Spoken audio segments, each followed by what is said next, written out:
यो मामेवमसम्मूढो जानाति पुरुषोत्तमम् सः सर्वविद् भजति माम् सर्वभावेन भारत इति गुह्यतमं शास्त्रम् इदं मुक्तं मया नघ एतद्बुद्ध्वा बुद्धिमान् स्यात् कृतकृत्य च भारत। हरि ओम तत्सत् इति श्रीभगवद्गीता उपनिषत्सु ब्रह्म विद्यायां योगशास्त्रे श्रीकृष्णार्जुन संवादे पुरुषोत्तमयोगो नाम पंचदशोऽध्याय समाप्तः। हरि ओम तत्सत् हरि ओम तत्सत् हरि ओम तत्सत्। हे भारत, इस प्रकार तत्व से जो ज्ञानी पुरुष मेरे को पुरुषोत्तम जानता है, वह सर्वज्ञ पुरुष सब प्रकार से निरंतर मुझ परमेश्वर को ही भजता है।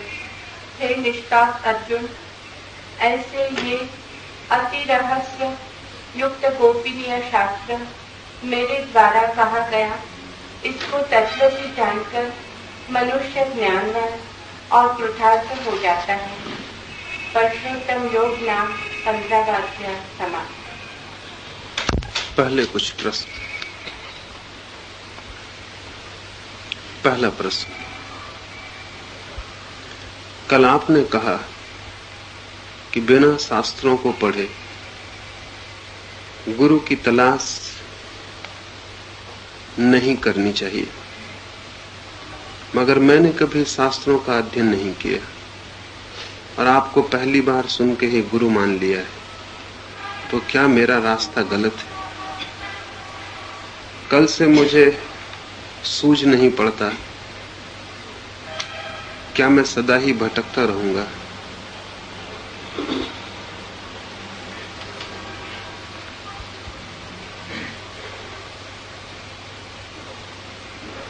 बहुत सी बातें समझनी जरूरी है। पहली बात, ये जन्म आपका पहला नहीं, आप जमीन पे नए नहीं, बहुत बार हुए, बहुत बार खोजा है, बहुत बार शास्त्रों में भी खोजा है,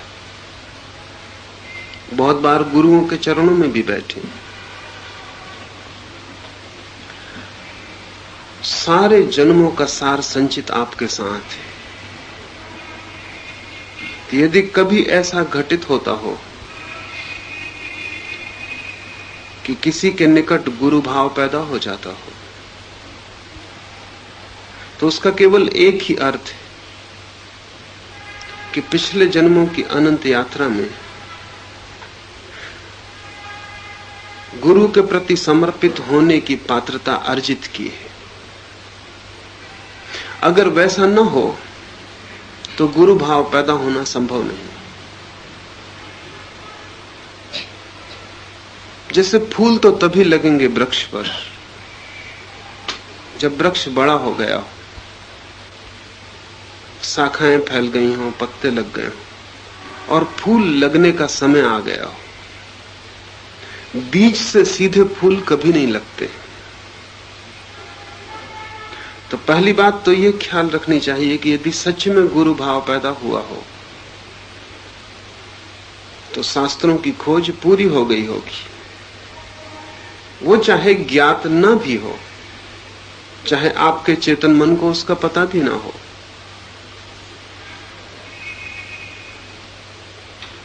और अगर गुरु भाव भ्रांत हो, मिथ्या हो, सिर्फ ख्याल हो, पैदा ना हुआ हो, तो ज्यादा देर टिकेगा नहीं। उसका कोई बहुत मूल्य नहीं।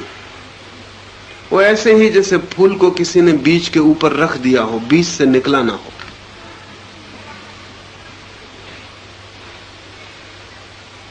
यदि गुरु भाव वस्तुतः पैदा हुआ है तो जीवन बदलना शुरू हो जाएगा।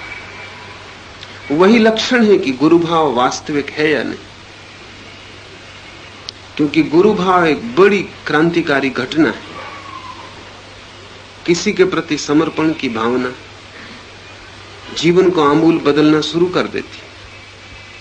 समर्पित होते ही आप दूसरे होने शुरू हो जाते। वो जो व्यक्ति समर्पित हुआ था मर ही जाता है, नए व्यक्ति का ही उद्भव हो जाता है। अगर समर्पण की, शरण जाने की भावना वास्तविक हो, और वास्तविक का अर्थ यह है कि पिछले जन्मों के अनुभव से निकली हो, तो आपके जीवन में क्रांति शुरू हो गई। वो अनुभव आने लगेगी। आपकी वृत्तियों में फर्क होगा, आपके लोभ में, क्रोध में, काम में फर्क होगा, आपकी करुणा गहन होगी, मैत्री बढ़ेगी, सुख दुख के प्रति उपेक्षा आनी शुरू होगी। भविष्य बहुत मूल्यवान नहीं मालूम होगा, वर्तमान ज्यादा मूल्यवान मालूम होगा। और जो दिखाई पड़ता है उससे भी ज्यादा जो नहीं दिखाई पड़ता है उसकी तरफ आंखें उठनी शुरू हो जाएंगी। से जीवन में सब तरफ से फर्क पड़ने शुरू होंगे। अगर गुरु भाव, गुरु के प्रति समर्पण का भाव अतीत के अनुभवों से निकला हो तो पहचानने में अंतर नहीं पड़ेगा, कठिनाई नहीं पड़ेगी। लेकिन अगर ऐसे ही पैदा हो गया हो, ऐसे भी कभी पैदा हो जाता है, तब आप में गुरु के प्रति भाव पैदा नहीं होता। गुरु के प्रभाव में आपके ऊपर फूल रख जाता है। प्रभावशाली व्यक्ति हैं, उनके व्यक्तित्व में प्रभाव हो सकता है, उनकी वाणी में प्रभाव हो सकता है, उनके अस्तित्व में प्रभाव हो सकता है। उस प्रभाव की छाया में आपको लग सकता है कि आप समर्पित हो रहे हैं, लेकिन वो ज्यादा देर टिकेगा नहीं। वो सम्मोहन से ज्यादा नहीं है। जल्दी ही वर्षा, एक वर्षा भी उसे धुला देने के लिए काफी होगी। तो यही कसौटी है कि अगर समर्पण आपको बदल रहा हो, टिकता हो और धीरे धीरे स्थिर भाव बनता हो, तो समझना कि शास्त्रों की कोई जरूरत नहीं है, शास्त्रों का काम पूरा हो चुका होगा। अगर समर्पण भाव कई बार आता हो, अनेक के प्रति आता हो, टिकता ना हो, आता हो चला जाता हो, जरा सा पानी और सब बह जाता हो, तो समझना कि वो व्यक्तियों के प्रभाव में आपको लगता है कि समर्पण हो रहा है। वो समर्पण आपका नहीं है। उससे कोई रद्दोबदल, कोई क्रांति कभी भी नहीं होगी। आप जैसे थे आप वैसे ही रहेंगे। नुकसान भी हो सकता है, क्योंकि जो व्यक्ति स्वयं बिना बदले प्रभावित हो जाता है, उसके जीवन की सारी व्यवस्था ऊपर ऊपर सतह पर होने लगती है। वो किसी से भी प्रभावित हो सकता है, वो जहां जाएगा वहीं प्रभावित हो जाएगा, लेकिन प्रभाव होगा ऊपर लहरों पर। उसके प्राणों की गहराई में कुछ भी नहीं होगा। प्राणों की गहराई में तो जो घटना घटती है वो आपके ही अनुभव से घटती है। आपका अनुभव तैयार हो और गुरु का मिलन हो जाए तो समर्पण, शरणागति पैदा होती। आपका अनुभव भीतर न हो और गुरु का मिलना हो जाए तो प्रभाव पैदा होता है, लेकिन प्रभाव क्षण में आता है, क्षण में चला जाता है, उसका कोई बहुत मूल्य नहीं है। वो वैसे ही है जैसे आप चित्र देखने गए, फिल्म देखी और थोड़ी देर को प्रभावित हो गए और बाहर निकलते बात समाप्त हो गई। ये भी हो सकता है कि फिल्म देखते क्षण में करुणा उमड़ आई हो, आंख आंसुओं से भर गई हो, लेकिन जैसे ही पर्दे पर प्रकाश होता है, घंटी बजती, स्मरण आ जाता है कि सिर्फ फिल्म थी, प्रकाश छाया का खेल था, रोने जैसा कुछ भी ना था, और आप हंसते हुए बाहर आ जाते। हो सकता है अभी भी आंखें गीली हों, लेकिन वो सब ऊपर ऊपर था, भीतर उसके कोई परिणाम नहीं। मुझे सुन के भी प्रभाव हो सकता है, मेरी बात अच्छी लग सकती है, तर्कयुक्त मालूम हो सकती है, मेरी बात का काव्य मन को पकड़ ले सकता है, लेकिन उसका बहुत मूल्य नहीं है, मनोरंजन से ज्यादा मूल्य नहीं है। बाहर आप जाएंगे, वो सब खो जाएगा, धुआं धुआं उड़ जाएगा। लेकिन अगर आपके भीतर अनुभव भी पक्का हो और फिर मेरी बात का उससे मेल हो जाए, बीज भी पड़ा हो जमीन में और वर्षा हो, तो अंकुरण होगा। बीज आपको अपने साथ लाना है। कोई भी गुरु आपको अनुभव नहीं दे सकता है। गुरु वर्षा बन सकता है, अनुभव का बीज भीतर हो तो अंकुरित हो सकता है। गुरु की मौजूदगी माली का काम कर सकती है, लेकिन कोई भी गुरु बीज नहीं बन सकता आपके लिए, उसका कोई उपाय नहीं। तो इसकी भी जांच निरंतर रखनी चाहिए कि हम केवल प्रभावों से तो नहीं जीते, अपने भीतर भी खोज करते रहना चाहिए कि हम सिर्फ सम्मोहित तो नहीं, हमारे भीतर कुछ अंतर हो रहा है या नहीं। रोज लोग मंदिर में जाते हैं, मंदिर में उनके चेहरे देखे भक्ति भाव से भरे हुए मालूम पड़ते, मंदिर से बाहर निकलते ही चेहरे बदल जाते। उस मंदिर को वो जन्मों से जा रहे होंगे, लेकिन मंदिर कहीं भी उनको बदल नहीं पाता, वे वही के वही है। मंदिर में जाके एक चेहरा ओढ़ लेते, उसकी भी आदत हो गई है,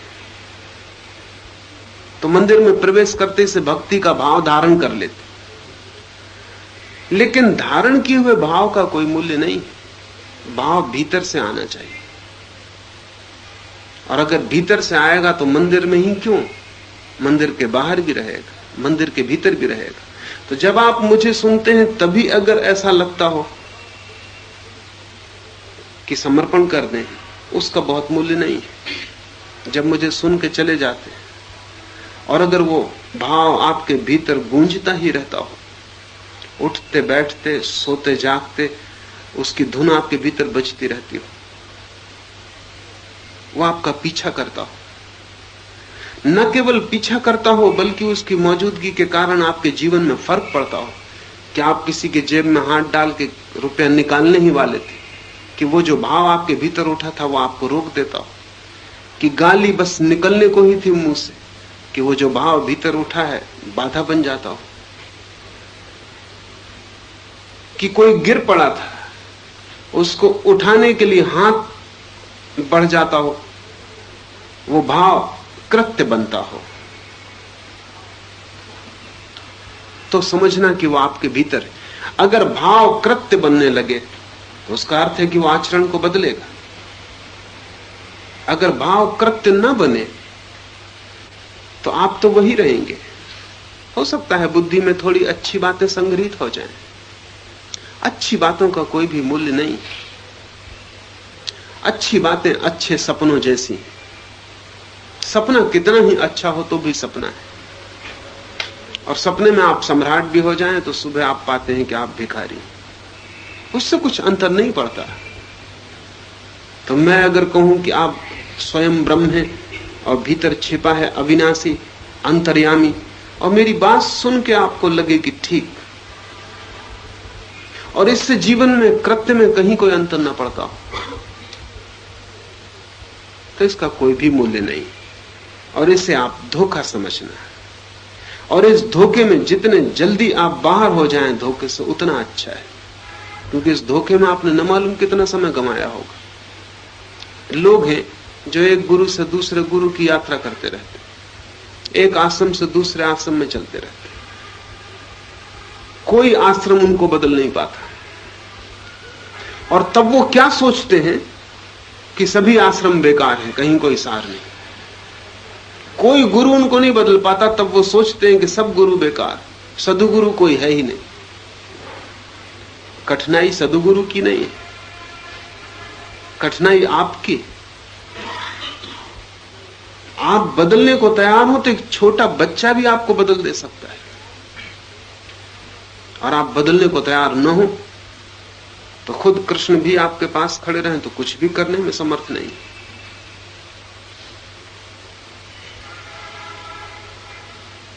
इसे ख्याल रखें। जो भी प्रभाव हो वो आपका कृत्य बनने लगे, इसका स्मरण रखें और मौका दें कि वो कृत्य बने। जहां भी अवसर मिले तत्क्षण जो आपका भाव है उसे कर्म में रूपांतरित होने दें। जब भी कोई भाव कर्म बनता है तो उसकी लकीर आपके भीतर गहरी हो जाती है। जो आप सोचते हैं उसका बहुत मूल्य नहीं है, जो आप करते हैं उसी का बहुत मूल्य है। क्योंकि जो आप करते हैं वो आपके अस्तित्व से जुड़ता है, जो आप सोचते हैं वो बुद्धि में भटकता रहता है। बहुत लोग हैं जिनके पास अच्छे अच्छे विचार हैं, उन अच्छे विचारों का कोई भी मूल्य नहीं, समय पर काम नहीं आते।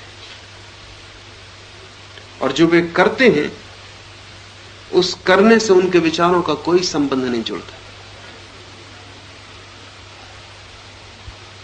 मैं जो भी आपसे बोलता हूं उसका प्रयोजन आपको प्रभावित करना नहीं है। बच्चों का खेल है प्रभावित करना। आप तो मदारी से प्रभावित हो जाते हैं, इसलिए उसका कोई मूल्य भी नहीं। सड़क पे एक मदारी डमरू बजा रहा है, आप वहीं खड़े हो जाते, तो आपको प्रभावित करने का कोई मूल्य नहीं है, न कोई अर्थ है। आप तो किसी से भी प्रभावित हो जाते।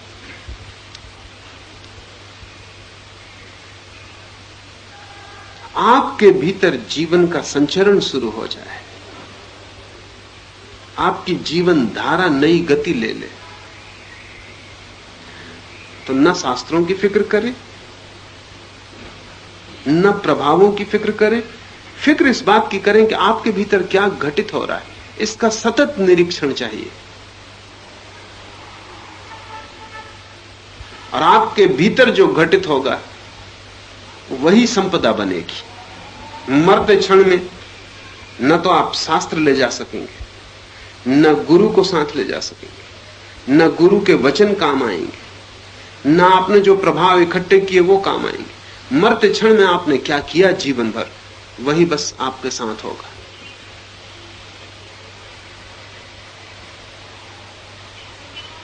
मरते क्षण में आपके कृत्यों का सार निचोड़ आपके साथ यात्रा पर निकलेगा। मरते क्षण में सिर्फ आप ही बचेंगे और आप अपने सारे कृत्यों का संग्रह, जो जो आपने किया उसकी सब लकीरें आपके ऊपर। तो निरंतर ये सोचें कि आपके जीवन की धारा कैसी चल रही है, वही पहचान है।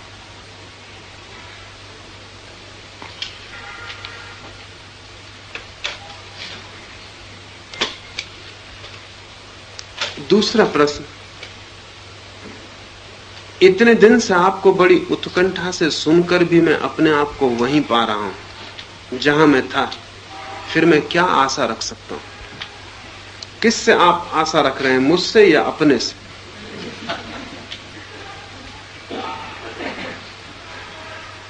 प्रश्न से ऐसा लगता है कि मुझसे कुछ आशा रख रहे हैं, जैसे मुझे सुन के आप वहीं के वहीं हैं तो कसूर मेरा है।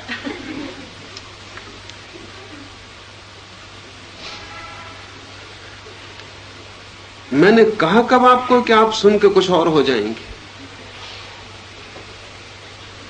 काश इतना आसान होता कि लोग सुन के बदल जाते। तो इस दुनिया में बदलाहट कभी की हो गई होती। लोग सुन के नहीं बदलते हैं, ये तो साफ ही। और सच तो यह है कि जितना ज्यादा सुनते हैं उतना ही जड़ हो जाते, क्योंकि सुनने की उनको आदत हो जाती। तो पहली दफे सुन के साथ थोड़ी बहुत उनकी बुद्धि में गति भी आई हो, बार बार सुनने से उतनी गति भी खो जाती, फिर सुनने की आदी हो जाती। फिर उनको लगता है ये तो सब परिचित ही है। फिर सुनना भी एक नशा हो जाता है। तो उसकी तलफ होती। अगर आप मुझे सुनते हैं उत्कंठा से, कोई फर्क नहीं हो रहा, तो 8 बजे के आप चले, वो तलफ। वो जैसे किसी को सिगरेट पीने की तलफ है कि उसको 8 बजे वो सिगरेट न पिए तो तकलीफ होती। तो ये एक व्यसन हुआ, नशा हुआ। नशे का एक मजा है, करो तो कुछ मिलता नहीं, ना करो तो तकलीफ होती। जाओ सुनने तो कुछ फायदा नहीं, ना जाओ तो बेचैनी होती। जब भी ऐसा हो तो समझना कि ये व्यसन हो गया, ये रोग है। इस रोग से कुछ उपलब्धि होने वाली नहीं।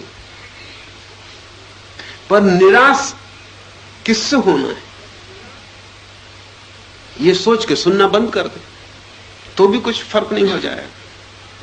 सुनने से नहीं हुआ तो सुनना बंद करने से कैसे होगा? फर्क करने को कुछ आपको अपनी तरफ सोचना पड़ेगा। सुनने में बड़ी सुगमता है, क्योंकि आपको कुछ करने नहीं, सिर्फ बैठे। मेरे पास लोग आते हैं, वो कहते हैं कि आपकी किताब पढ़ने से तो आपको सुनने में ज्यादा आनंद आता, क्योंकि पढ़ने में कम से कम आपको थोड़ा तो मेहनत करनी पड़ती, पढ़ना पड़ता, उतना कष्ट सुनने में वो भी कष्ट नहीं। और सुनने में मन लीन हो जाता है, तो उतनी देर को आपको शांति भी मिलती है। उतनी देर को कम से कम दूसरे उपद्रव आप नहीं कर पाते। कम से कम उतनी देर को आपका मन व्यस्त हो जाता है, तो मन की जो निरंतर की चलती धारा है वो नहीं चल पाती। ये सब ठीक है, लेकिन इससे आप बदल नहीं जाएंगे। और अगर कोई सोचता हो कि सुनने से बदल जाएंगे तो गलती सोचता है, वो तो कभी बदलेगा ही नहीं। अगर बदलना है तो सुनने से सूत्र खोजे जा सकते हैं जो बदलने के काम आ जाएं। सिर्फ सुनने से कोई नहीं बदलेगा। वो करीब करीब बात, पुरानी कहावत है कि आप घोड़े को जाके पानी दिखा सकते हैं, पिला नहीं सकते। घोड़े को ले जाकर नदी के किनारे खड़ा कर सकते, पिलाएंगे कैसे? पानी तो घोड़े को ही पीना पड़ेगा। वही मैं कर सकता हूं, घोड़े को नदी के किनारे खड़ा कर सकता हूं, पिला नहीं सकता। अब आप कहें कि घोड़े की तरह मैं खड़ा हूं इतने दिन से और प्यास मेरी अभी तक नहीं बुझी। नदी बह रही है, घोड़ा खड़ा है, अब क्या करना है? और करना किसको है? वो जो घोड़े को नदी तक ले आया उसको कुछ करना है कि घोड़े को कुछ करना है? जन्मों तक खड़े रहे, नदी बहती रहेगी, नदी हर पल बह रही, लेकिन थोड़ा झुकना पड़ेगा घोड़े को, थोड़ी गर्दन झुका के पानी तक मुंह को ले जाना पड़ेगा। तो मैं जब बोल रहा हूं, कुछ कह रहा हूं, तो नदी आपके पास बह रही है, आप बैठे रहे किनारे पर। कितने दिन तक बैठे रहे? नदी को देखने का मजा लेते रहे, नदी की बहने की ध्वनि आ रही है, उसका संगीत सुनते रहे। नदी पे सूरज की किरणें बिछी, नदी सुंदर है, उसके सौंदर्य को देखते रहे। नदी के पास पक्षी उड़ रहे, वृक्ष खड़े, उनको देखते रहे, लेकिन प्यास ना बुझेगी। और नदी कुछ भी नहीं कर सकती आपकी प्यास बुझाने को। आप झुकें, चुल्लू से पानी भरें और पिएं, और आपकी तैयारी हो तो पीने की क्या बात, नदी में डूब सकते हैं, नदी के साथ एक हो सकते हैं। लेकिन सिर्फ नदी की मौजूदगी से ये नहीं हो जाएगा, आपको कुछ करना पड़ेगा। तो आप कहते हैं आप सुनते हैं, उत्कंठा से सुनते हैं, ये कुछ करना नहीं है। इस नदी की धारा में से कुछ चुनना पड़ेगा जो आप पिए।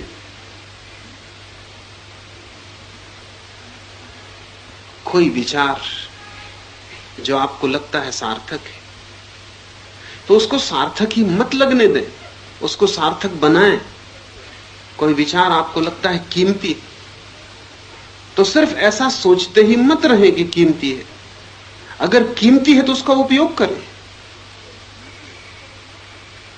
उसको चखें, उसका स्वाद लें, उसको पी जाएं कि वो आपके खून में बहने लगे, आपकी हड्डियों के साथ एक हो जाए। अगर विचार इतना प्रीतिकर लगता है तो जिस दिन वो आपका अंतस बन जाएगा उस दिन कितनी मधुरिमा पैदा होगी इसकी आप कल्पना भी नहीं कर सकते। जो मैं कह रहा हूं अगर वो प्रीतिकर लगता है तो जहां से वो कहना निकलता है उस स्रोत पर जब आप डूब जाएंगे, एक हो जाएंगे, तो आपके जीवन में प्रकाश ही प्रकाश हो जाएगा। लेकिन खतरा यही है कि बात अच्छी लगे तो हम उसे स्मरण कर लेते हैं, वो हमारी बुद्धि में समा जाती है। उसका हम उपयोग भी करते तो एक ही उपयोग किसी और को बात करने के लिए उपयोग कर सकते, किसी और को बता देंगे, किसी और को समझा देंगे, बस इतना ही उपयोग है। तो जो सुना है उसे आप ज्यादा से ज्यादा अगर कुछ करेंगे तो वाणी बना लेंगे, वो आपका जीवन नहीं बनेगा। और जीवन न बने तो सुनने का कोई सार नहीं, वो व्यर्थ ही गया। तो अगर आपको लगता हो कि सुनते हैं और कहीं जा नहीं रहे, कैसे जाएंगे? जाना आपको पड़ेगा, जाना शुरू करें और एक कदम भी उठाएं तो भी बड़ा है, क्योंकि पहला कदम उठ जाए तो दूसरे के उठने में आसानी हो जाए। और एक कदम से ज्यादा तो एक समय में कोई उठा नहीं सकता। एक कदम उठा लिया तो पूरी मंजिल भी एक अर्थ में हल हो गई, क्योंकि एक ही कदम उठा के हजारों मील की यात्रा पूरी हो जाए। लेकिन कदम उठाएं, इसे नियम बना लें कि जो प्रीतिकर लगे उसके अनुभव की कोशिश करें, जो मन को आच्छादित कर ले उसके अनुभव की कोशिश करें। फिक्र करें कि इसे मैं भी जानने की कोशिश करूं क्या है। मेरे पास एक युवक आते थे, ध्यान पर बड़ी उत्सुकता रखते थे, ध्यान के शिविरों में भी आते थे, लेकिन कभी मैंने उनको ध्यान करते नहीं देखा। 2-4 शिविर में देखा, अनेक बार मुझसे आए, अनेक प्रश्न लेके आए, प्रश्न भी अच्छे लाते थे, सुनते भी बड़ी उत्सुकता से। मैंने पूछा कि कर क्या रहे हो? उन्होंने कहा मैं ध्यान पर शोध कर रहा हूं, रिसर्च कर रहा हूं, एक थीसिस लिखनी। तो ये व्यक्ति ध्यान पर समझने की बड़ी चेष्टा कर रहा है, लेकिन ध्यान से इसे कोई प्रयोजन नहीं, ध्यान से इसका निजी कोई संबंध नहीं। थीसिस लिख के बाद समाप्त हो जाएगी, कोई यूनिवर्सिटी इसको डिग्री दे देगी, बात खत्म हो गई। ध्यान एक विषय है जिस पर एक बौद्धिक व्यायाम करना है, लेकिन प्रयोग नहीं करना है। ये करीब करीब ऐसी हालत है जैसे कहीं अमृत का सरोवर भरा हो और कोई आदमी उस सरोवर के आसपास खोजबीन करता रहे कि अमृत पे उसको एक थीसिस लिखनी और उसे पिए ना। उस आदमी को हम महामूल कहेंगे, क्योंकि थीसिस लिखने का काम तो पी के भी हो सकता था, और पी के ज्यादा ढंग से होता, क्योंकि जिसे खुद नहीं जाना उसके संबंध में हम क्या कहेंगे। जो भी कहेंगे वो उधार होगा, और जो भी कहेंगे वो बासा और बाहर बाहर का होगा, वो भीतर की प्रतीति नहीं।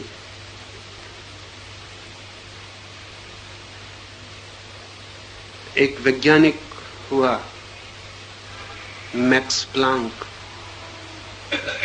उसने अपना एक संस्मरण लिखा है। उसने लिखा है कि वो जीव शास्त्र का अध्ययन कर रहा था और मनोविज्ञान का भी अध्ययन कर रहा था, और कोशिश कर रहा था कि मनोविज्ञान में और जीव शास्त्र में क्या भीतरी संबंध है, और जब मन प्रभावित होता है तो शरीर कैसा प्रभावित होता है। एक युवती से उसका प्रेम था, लेकिन एक दिन युवती एकदम झटके के साथ खड़ी हो गई। उसके पास बैठी थी, चांद था आकाश में, वो दोनों बड़े प्रेम की बातें कर रहे थे। अचानक वो झटके से खड़ी हो गई। उसने कहा क्षमा करो, ये बात खत्म, अब मुझसे दोबारा मत मिलना। मैक्स प्लांक ने कहा बात क्या? उसने कहा कि मैं कई दिन से अनुभव कर रही हूं कि जब भी तुम मुझसे प्रेम की बातें करते हो तुम अपना हाथ मेरी नाड़ी पे रखते हो, वो जांच करता था कि जब मैं प्रेम की बात करता हूं तो उसकी नाड़ी में कोई फर्क पड़ता है कि नहीं।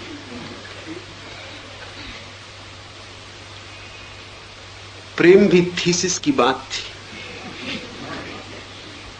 उसको कुछ प्रेम में उतरने का कोई कारण नहीं था, सिर्फ जांच रहा था कि जब मन प्रभावित होता है तो शरीर प्रभावित होता है कि नहीं। होता तो जरूर है, क्योंकि जब आप गहरे प्रेम में हो तो आपकी नाड़ी तेजी से चलेगी। जिसको आप प्रेम करते हैं, जब आप उसके पास होते हैं तो आपका पूरा शरीर ज्यादा ज्वलंत हो जाता है, खून तेजी से बहता है, नाड़ी तेजी से चलती है, हृदय तेजी से धड़कता है, आप जीवित हो जाते हैं। और जब आपका प्रेमी आपसे दूर हटता है तो आप मुर्दा हो जाते हैं, कुम्हला जाते हैं, सब चीजें शिथिल हो जाती हैं। ये तो ठीक है, लेकिन उस लड़की ने ठीक ही किया, उसने कहा ये बात खत्म हो गई, क्योंकि प्रेम कोई वैज्ञानिक जिज्ञासा की बात नहीं है। और उसने कहा कि सब तो मुझे कई बार होता था, क्योंकि तुम बात करते करते कुछ और भी कर रहे हो, लेकिन आज मैंने बिल्कुल साफ देख लिया कि तुम मेरी नाड़ी पकड़े बैठे। पहले वो लड़की समझती रही होगी मेरा हाथ प्रेम से पकड़े हुए है, वो उसकी नाड़ी की जांच कर रहा है। अब ये आदमी जरूर ही खोज लेगा संबंध मन के और शरीर के, लेकिन एक अनूठे अनुभव से वंचित रह जा सकता है, प्रेम से वंचित रह जा सकता है।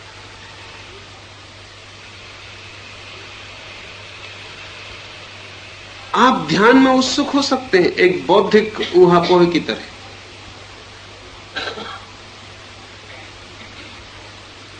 तब आप छिलके लेके लौट आए जहां कि आपको फल मिल सकते थे। मेरी बात जब आप सुनते हैं और आपको अच्छी लगती है और प्रीतिकर लगती है और उत्कंठा जगती है, इतना काफी नहीं है। इतना जरूरी तो है क्योंकि इसके बाद कुछ और हो सकता है, लेकिन इतना काफी नहीं। ये केवल प्राथमिक है। दूसरा कदम उठाएं, विचार से अनुभव की तरफ चलें, विचार पे मत ठहर जाएं, नहीं तो आप सोचते ही रहेंगे, सोचते ही रहेंगे और समाप्त हो जाएंगे। और सोचने पे जो समाप्त हो गया उसने जीवन को जाना ही नहीं। एक अपूर्व संपदा पास थी, वो उसे खो दिया अपने ही हाथों से।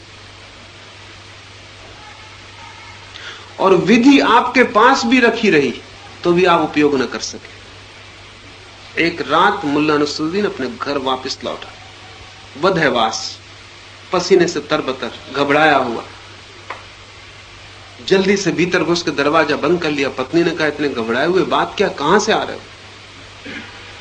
उसने कहा कि दुकान से ही लौट रहा हूं, लेकिन एक बदमाश मिल गया, उसने मेरा चश्मा भी छीन लिया, फाउंटेन पेन भी खीसे से निकाल ली, रुपए भी खीसे से ले लिए, कोट भी उतार लिया, यहां तक कि मेरे जूते उतार लिए। उसकी पत्नी ने कहा और तुम तो पिस्तौल रखे हुए हो। तो नसरुद्दीन ने कहा वो तो भाग्य की बात कहो कि बदमाश की नजर पिस्तौल पर नहीं पड़ी, नहीं तो क्या वो छोड़ देता? अब पिस्तौल किस लिए रखे हुए हो? आपको ध्यान की विधि पता है, वो रखी रह जाएगी ऐसे जैसे पिस्तौल रखी।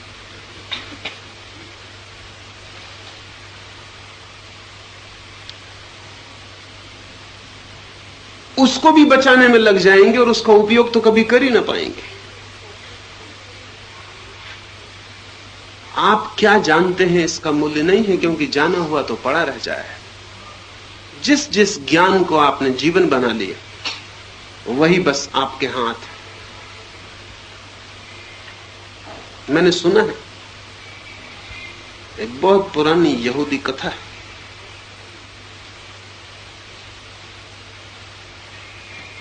कि परमात्मा ने जब संसार बनाया तो उसने हिंदुओं के नेता से पूछा, शायद कृष्ण से पूछा हो, कि कुछ नियम है मेरे पास, ये उपयोगी होंगे, अगर तुम चाहो तो मैं तुम्हें नियम दे दूं। तो कृष्ण ने या हिंदुओं के नेता ने पूछा कि जरा नमूने के लिए कौन से नियम? तो तो उसने कहा जैसे व्यभिचार पाप है। तो हिंदुओं के नेता ने कहा यह बात तो ठीक होगी, लेकिन संसार से सब रस चला जाए। कोई उत्सुकता न दिखाई नियम लेने की। मुसलमानों के नेता से पूछा होगा, शायद मोहम्मद से पूछा होगा, उन्होंने भी कहा लेकिन पहले मैं जान लूं कि कौन से नियम फिर लूं। तो ईश्वर ने यह सोच के कि पहला नियम तो पसंद नहीं किया गया, तो उसने दूसरा नियम बताया कि हत्या मत करो। तो मोहम्मद ने कहा यह बात तो बिल्कुल ठीक है, लेकिन अगर हत्या बिल्कुल न की जाए तो दूसरे हमारी हत्या कर देंगे और दुष्टों के हाथ में संसार चला जाए। और फिर बिना युद्ध के शांति कैसे स्थापित हो सकती है? ऐसा ईश्वर घूमता रहा। आखिर में वो मूसा को मिला, यहूदियों के नेता को मिला। और जैसे कि यहूदी होते हैं व्यापारी, ईश्वर भी चौंका, क्योंकि उसने और लोगों से पूछा था, सबने नमूने मांगे। मूसा ने पूछा हाउ मच इट कास्ट, इसकी कीमत कितनी है? वो जो नियम आप देते हो इसका मूल्य कितना है? ईश्वर भी चौंका, क्योंकि वो ये पूछ ही नहीं रहा नियम क्या, वो कहता मूल्य कितना। तो ईश्वर ने कहा मूल्य तो बिल्कुल नहीं है, मुफ्त दे रहे हैं। तो उसने कहा देन आई विल टेक 10। मूसा ने कहा तो फिर हम 10 ले लेंगे, मुफ्त दे रहे हैं तो क्या देंगे। इसलिए 10 कमांडमेंट्स, 10 आज्ञाएं ईश्वर की।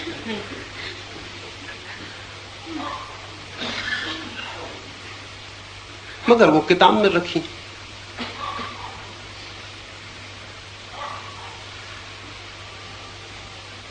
आप भी मुफ्त कुछ मिल रहा हो तो एक की जगह 10 ले लेंगे। कुछ करना ना पड़ रहा हो, कुछ आपके जीवन में रूपांतरण ना होता हो, कोई क्रांति ना होती हो, बैठे ठाले कुछ मिल जाता हो, तो एक की जगह 10 ले लेंगे, लेकिन वो किताब में रखा रह जाएगा, उसका कोई मूल्य नहीं। आप यहां बैठ के सुन रहे, आपको कुछ करना नहीं पड़ रहा है, बल्कि घंटे 1.5 घंटे के लिए कुछ करना पड़ता, उससे भी आप बच गए। राहत, सुख लगता है। इस सुख को आप व्यसन मत बना लें। अगर सुख लगता है बातों में, तो जहां से बातें आती हों उस दिशा में यात्रा शुरू करें। और जो मैं कह रहा हूं वो अगर आपको भी किसी दिन दिखाई पड़ सकेगा, तभी रुके, तभी समझें कि मंजिल आई, उसके पहले रुकना उचित नहीं। और ये मैं न कर सकूंगा, ये आपको खुद ही करना पड़ेगा।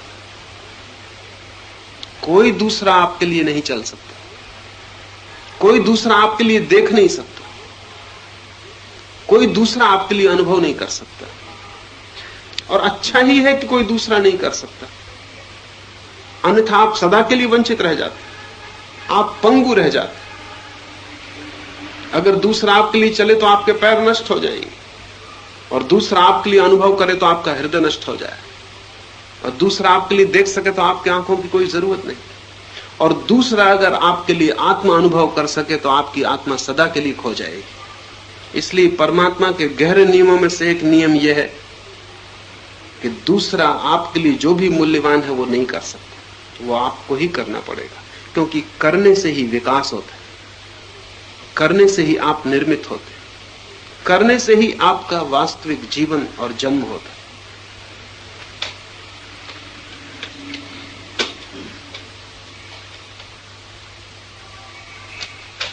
तीसरा प्रश्न, आपने कहा कि प्राण यदि प्रभु के लिए समग्र रूपेण आतुर हो जाएं, तो एक क्षण में मिलन घटित हो सकता है, और आप यह भी कहते हैं कि इस मिलन के लिए अनंत धैर्य अपेक्षित है। ये दोनों अति स्थितियां हैं। नहीं, ये दोनों एक ही स्थिति के दो रूप हैं, या एक ही स्थिति के दो चरण। समझे, निरंतर मैं कहता हूं कि उसे पाने के लिए अनंत धैर्य चाहिए, और निरंतर यह भी कहता हूं कि उसे एक क्षण में पाया जा सकता है। दोनों बातें विपरीत मालूम पड़ती हैं, क्योंकि अगर उसे एक ही क्षण में पाया जा सकता है तो अनंत धैर्य की जरूरत क्या? तब तो क्षण भर भी धैर्य रखने की जरूरत नहीं। जैसे एक क्षण में पाया जा सकता उसे हम अभी ही पालें। और जब मैं कहता हूं कि उसको अनंत धैर्य रखें तो ही पा सकेंगे, तब आपको लगता है अनंत धैर्य रखने का मतलब ही ये हुआ कि एक क्षण में पाना तो संभव नहीं, अनंत जन्म में भी पाले तो जल्दी पाया। दोनों बातें विपरीत लगती हैं, पर ये दोनों बातें विपरीत नहीं। और जीवन का गणित पहेली जैसा है, ये दोनों बातें परिपूरक है।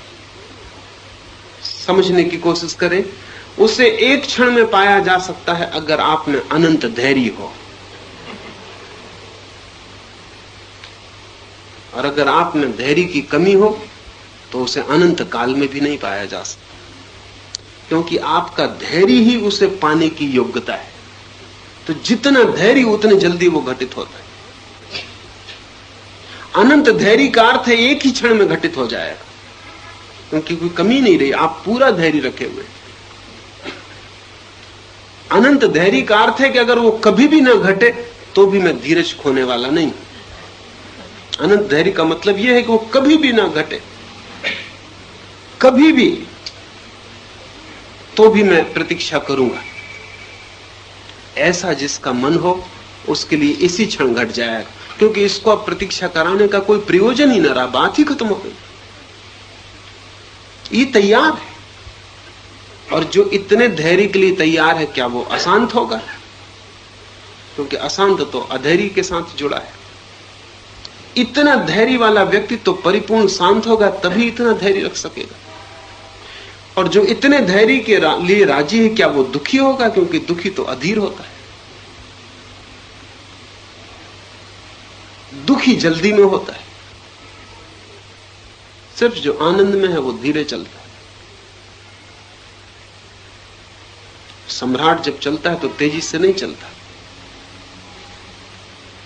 सम्राट अगर तेजी से चले तो उससे पता चलता है कि सम्राट होने की कला उसे नहीं आती।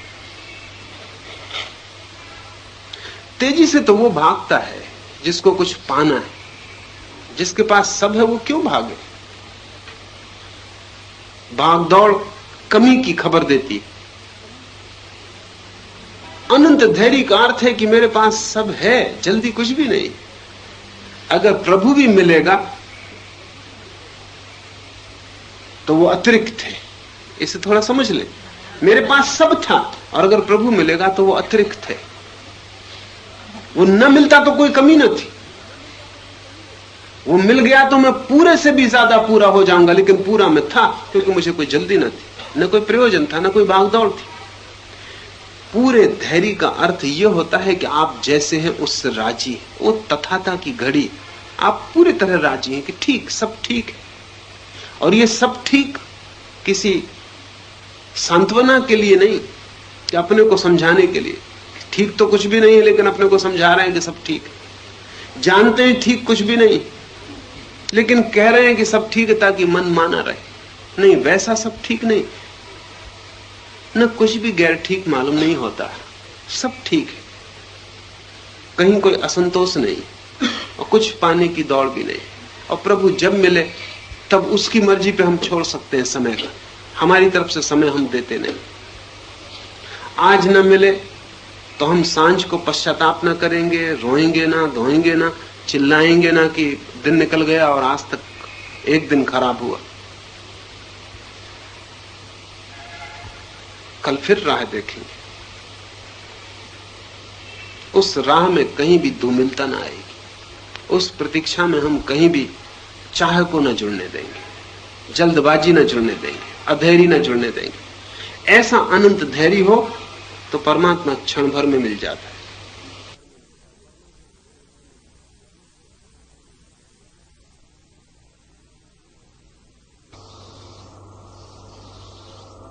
मेरे पास लोग आते हैं, वो कहते हैं, आप कहते हैं क्षण भर में मिल जाता, लेकिन मिलता क्यों नहीं? उनका जो कहना है मिलता क्यों नहीं, वही बात है। अगर क्षण भर में मिल जाता तो अभी मिलना चाहिए। और जो इतनी जल्दी में है कि अभी मिलना चाहिए, उसका मन इतने तनाव से भरा है, वो इतने दुख से भरा है, वो इतने असंतोष से भरा है, इतनी अशांति से भरा है कि परमात्मा से मिलना हो कैसे सके। और जो कहता अभी मिलना चाहिए, वो परमात्मा को बहुत मूल्य भी नहीं दे रहा। वो कह रहा है मिलना हो तो अभी मिल जाओ, नहीं तो दूसरे काम 1000 पड़े, और अगर देरी हो तो पहले हम उनको निपटा लें। परमात्मा उसके लिए कोई बहुत मूल्य की बात नहीं कि उसके लिए समय देने को तैयार। जितनी मूल्यवान चीज हो आप उतना ज्यादा समय देने को तैयार हो। मौसमी फूल हम लगाते हैं तो वो महीने भर में आ जाते, लेकिन महीने भर में समाप्त भी हो जाते। अगर आकाश को छूने वाले वृक्ष हमें लगाने हैं तो प्रतीक्षा करनी पड़ती, वर्षों तक। एक पीढ़ी लगाती है, दूसरी पीढ़ी उनके फल पाती। अगले जन्म में आपको फल मिलेगा, इस जन्म में नहीं मिल सकता। बड़ा वृक्ष। परमात्मा का जिनकी नजर में मूल्य है वो तो कभी भूल के भी ये न कहेंगे कि अभी मिल जाए, क्योंकि वो जानते हैं ये बात ही बेहूदी, ये बात ही मुंह से निकालनी अधार्मिक। ये सोचना भी कभी मिल जाए अधार्मिक। इतनी बड़ी घटना, इतना विराट विस्फोट प्रतीक्षा से होगा। और जब इतनी बड़ी घटना है तो जब भी घटेगी मानना कि वो जल्दी घटी, क्योंकि उस देर का तो कोई कारण नहीं। जब भी घटे तभी भक्त कहेगा कि जल्दी घट गई, अभी मेरी पात्रता ना थी और घट गई। इतनी बड़ी घटना इतनी जल्दी घट गई। अपात्र कहता है अभी घटे, और अभी नहीं घटती तो फिर छोड़ो। मेरे पास लोग आते हैं, वो कहते हैं शाम की ट्रेन से हम जा रहे हैं, कुछ ऐसा बता दें कि बस जीवन बदल जाए। पता नहीं जीवन का क्या मूल्य समझते। कोई मूल्य भी है जीवन का या नहीं? भागे हुए, और ऐसा पूरा जीवन खो जाएगा, कुछ भी उनको मिलेगा नहीं। बुद्ध के पास कोई आता तो बुद्ध कहते थे 1 साल तो बिना पूछे मेरे पास बैठ जा, 1 साल बाद तो पूछना शुरू करना। जो जल्दी में होता वो कहता तो फिर मैं 1 साल बाद ही आ जाऊंगा। बुद्ध कहते तब तुझे 2 साल बिठाऊंगा, क्योंकि 1 साल तो ये जो तूने गंवाया और 1 तो बाकी रहा। ज़ेन फकीर रिंझाई के पास कोई आया और उसने कहा कि मेरा पिता बूढ़ा है और मैं ज्यादा समय मेरे पास नहीं, मैं अकेला ही बेटा हूं और बाप बूढ़ा है, उसकी सेवा करनी जरूरी, लेकिन ध्यान मुझे सीखना है। रिंझाई ने कहा कि कोई 30 साल लगेंगे, क्योंकि तुम इतनी जल्दी में हो। वो युवक को समझ नहीं पाया। उसने कहा जल्दी में हूं तो जल्दी करवाइए कि 30 साल मेरे पिता चली बसे होंगे। उस युवक ने कहा कि अगर मैं दुगनी मेहनत करूं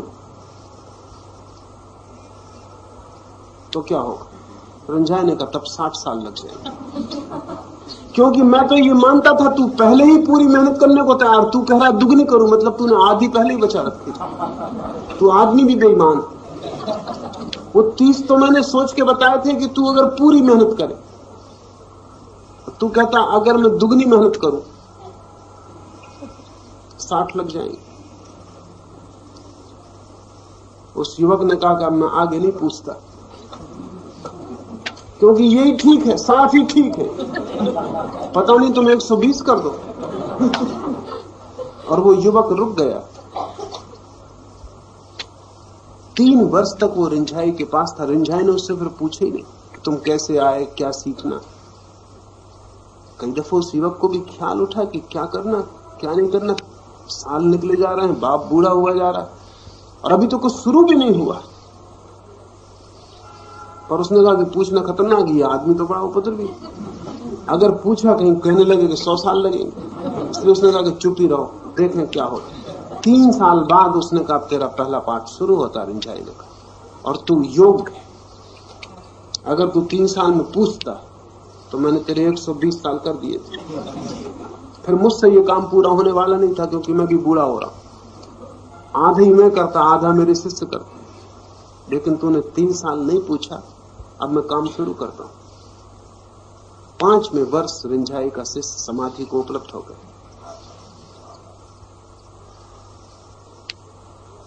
जब वो समाधि को उपलब्ध हुआ तो उसने रिंझाई को कहा, इतनी जल्दी? मैं तो सोच भी नहीं सकता था। रिंझाई ने कहा, चूंकि तू 60 के लिए राजी हो गया। वो तेरा राजीपन 60 साल के लिए तेरी प्रतीक्षा की तैयारी है। 60 साल का मतलब होता है पूरा जीवन गंवाने की तैयारी। वो युवक कम से कम 25 साल का था जब आया था। 60 साल का मतलब है कि मरेगा, अब लौटने का कोई उपाय नहीं। 60 साल के लिए तेरी तैयारी। अनंत प्रतीक्षा का अर्थ ही यह होता है कि हमारी तैयारी इतनी है कि कभी भी न घटे तो भी हम शिकायत न करेंगे। भक्त का अर्थ ही यह होता है जो शिकायत न करे, और जिसकी शिकायत है वो भक्त नहीं। पर आप हैरान हो, नास्तिक तो मिल जाएंगे आपको जिनकी कोई शिकायत नहीं। आस्तिक खोजना मुश्किल है बिना शिकायत के। और आस्तिक का लक्षण यह है कि उसकी कोई शिकायत ना हो। तो दुनिया में 2 तरह के नास्तिक। एक तो नास्तिक है जो घोषणा किए हैं कि ईश्वर नहीं, इसलिए शिकायत करने का उपाय भी नहीं, किससे शिकायत करें, इसलिए जो है ठीक। दूसरे नास्तिक वे हैं जो माने हुए हैं कि ईश्वर है, लेकिन माने सिर्फ इसलिए ताकि शिकायत करने को कोई हो। बस उनका ईश्वर सिर्फ शिकायत के लिए, तो वो कह सके देखो ये नहीं हो रहा, ये नहीं हो रहा, ये करो, ये क्यों नहीं किया, इतनी देर क्यों हो रही। बिना ईश्वर के किससे शिकायत करिएगा?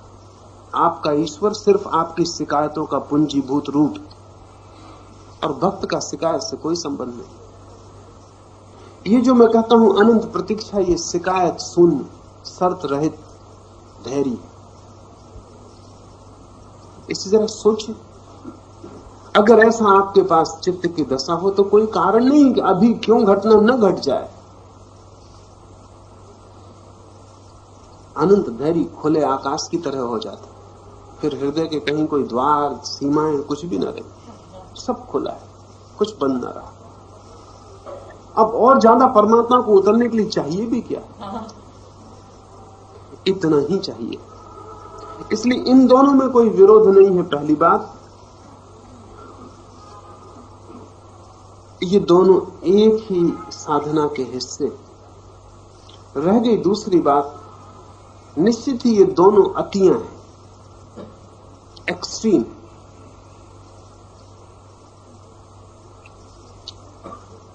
लेकिन एक ही रेखा की 2 अतियां हैं, और इस जगत में कोई भी रेखा रेखा नहीं है सीधी। सभी रेखाएं वर्तुलाकार, सभी रेखाएं बड़े वर्तुल का हिस्सा है। इक्लिट कहता था, जिसने ज्यामिति खोजी, कि सीधी रेखा होती, लेकिन फिर आइंस्टीन और बाद के खोजियों ने सिद्ध किया कि सीधी रेखा होती नहीं, स्ट्रेट लाइन होती नहीं।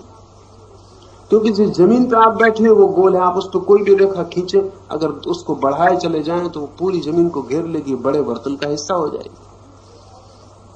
तो सभी रेखाएं किसी बहुत बड़े वर्तुल का हिस्सा है, इसलिए कोई रेखा सीधी नहीं, सभी रेखाएं तिरछी, घूमती हुई, वर्तुल का अंग। सीधी रेखा जैसी कोई चीज है ही नहीं जगत में, इसलिए सभी चीजें गोल घूमती हैं। चांद, पृथ्वी, तारे, सूरज, मौसम, आदमी का जीवन, सब वर्तुलाकार घूमता है। और जब 2 अतियां एक रेखा की करीब आती हैं तो वर्तुल पूरा होता है।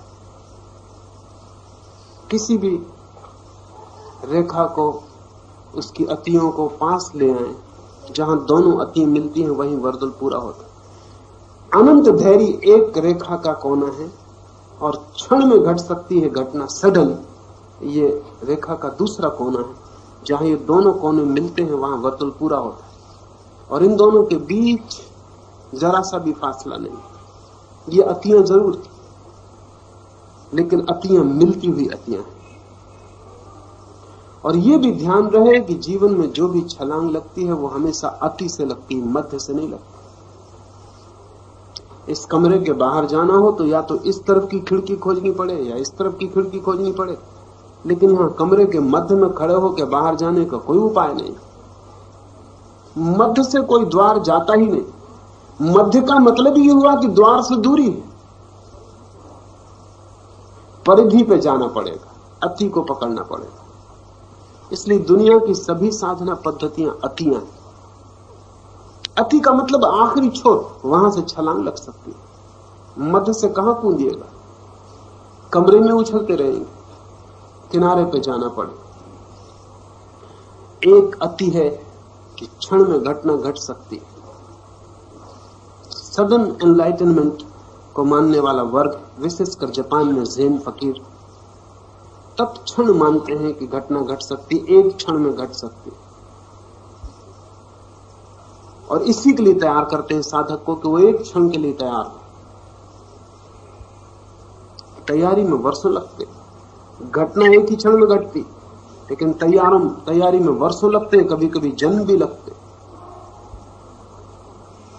ऐसे जैसे हम पानी को गर्म करते हैं तो पानी भाप तो एक क्षण में बन जाता है। 100 डिग्री पे पहुंचा कि भाप बनना शुरू हुआ, लेकिन 100 डिग्री तक पहुंचने में घंटों लग जाते। और इस पर निर्भर करता है कितना ताप नीचे, कितनी आग नीचे। अगर आप राख रखे बैठे हो तो कभी नहीं पहुंचे, अंगारे हो लेकिन राख से ढके हो तो बड़ी देर लगेगी। ज्वलित अग्नि हो, भभकती हुई लपटें हो तो जल्दी घटना घट जाएगी। तो कितनी त्वरा है भीतर, कितनी अभीप्सा है, कितनी आग है घटना को घटाने की, उतनी जल्दी घट जाएगी। लेकिन घटना एक ही क्षण में घटेगी। पानी गर्म होता रहेगा, गर्म होता रहेगा, 99 डिग्री पर भी पानी पानी ही है, अभी भाप नहीं बना। 1 सेकंड में 100 डिग्री पानी छलांग लगा लेगा। छलांग कीमती है। जब तक पानी था, पानी नीचे की तरफ बहता है, जैसे ही भाप बना ऊपर की तरफ उठना शुरू हो जाता, सारी दिशा बदल जाती। जब तक पानी था तब तक दिखाई पड़ता था, पदार्थ था, जैसे ही छलांग लगती है अदृश्य हो जाता, वायवी हो जाता, आकाश में खो जाता। जब तक दिखाई पड़ता था जमीन उसको नीचे की तरफ खींच सकती थी, गुरुत्वाकर्षण का प्रभाव था। जैसे ही भाप बना गुरुत्वाकर्षण के बाहर हो जाता, आकाश की तरफ उठने लगता, कोई दूसरे जगत के नियम काम करने शुरू कर देते। एक क्षण में घटना घटती है, लेकिन तो भी ज़ेन फकीरों को जन्मों तक और एक जीवन में भी वर्षों तक गर्मी पैदा करने के उपाय करने पड़े। दूसरे फकीर हैं, सूफियों का एक समूह है इस्लाम में, वो अनंत प्रतीक्षा में मानते हैं। वो क्षण की बात ही नहीं करते। वो कहते हैं अनंत प्रतीक्षा करनी, बैठे रहो, प्रतीक्षा करो, जागते रहो, प्रतीक्षा करो, कभी अनंत जन्म में घटेगी। अब ये बड़े मजे की बात है, दोनों बिल्कुल विपरीत साधना पद्धतियां हैं, अतियां हैं, लेकिन ज़ेन फकीर भी पहुंच जाता है, सूफी फकीर भी पहुंच जाता है। और मजे की बात यह है कि ज़ेन फकीर जब पहुंचता है तो उसको भी वर्षों तक श्रम करके क्षण भर की घटना पर पहुंचना पड़ता है, और जब सूफी फकीर पहुंचता है तो वो भी अनंत प्रतीक्षा करके क्षण भर की घटना पर पहुंचता है। घटना तो वही है। तो 2 बातें हो गई, पानी को हम गर्म करते हैं, 100 डिग्री पे पानी भाप बन जाता है, एक, और पानी को गर्म करना पड़ता है, 2। इनमें से जिस पे आप जोर देना चाहें। अगर आपको गर्मी पे जोर देना है तो आप कह सकते हैं लंबी यात्रा है, बड़ी प्रतीक्षा करनी पड़ेगी, पानी गर्म होगा, गर्म होगा, गर्म होगा, कभी अंत में भाप बनेगा। प्रोसेस, प्रक्रिया पर जोर दें। और अगर अंत पर जोर देना हो तो कहें कि पानी कभी भी भाप बने, कितनी ही देर लगे इससे कोई फर्क नहीं पड़ता, भाप तो क्षण भर में बन जाती, पानी छलांग लगा लेगा। पर ये दोनों एक ही प्रक्रिया के हिस्से, इसलिए मैं दोनों को जोड़ के इकट्ठा कहता हूं। अनंत हो प्रतीक्षा तो क्षण भर में घट जाता है, क्षण में घटाना हो तो अनंत की तैयारी चाहिए। और इनमें विरोध नहीं।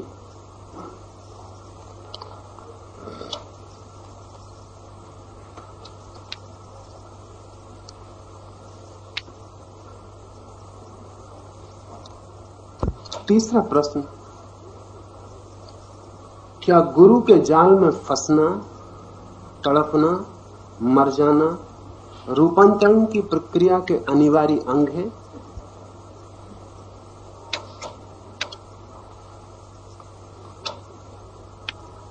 क्या गुरु के जाल में फंसना, तड़पना, मर जाना रूपांतरण की प्रक्रिया के अनिवार्य अंग है? निश्चित ही फंसना पड़े, तड़पना भी पड़े और मरना भी पड़े,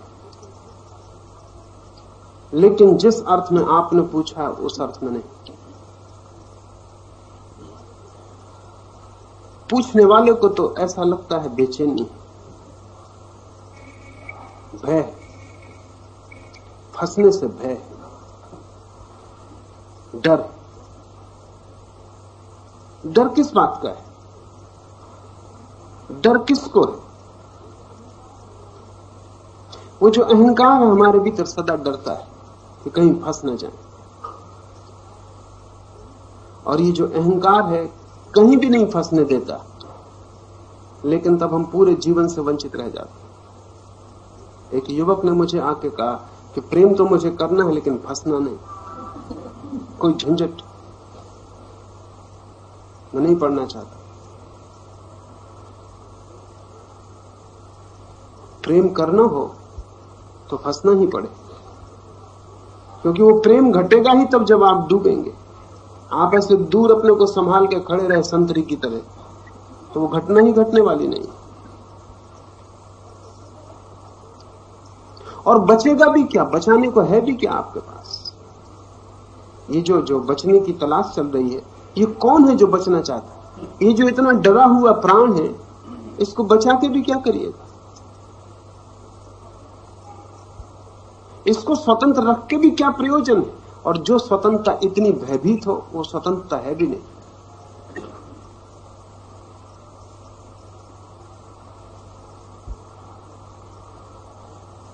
मुल्ला नसरुद्दीन एक रात देर से घर लौटा।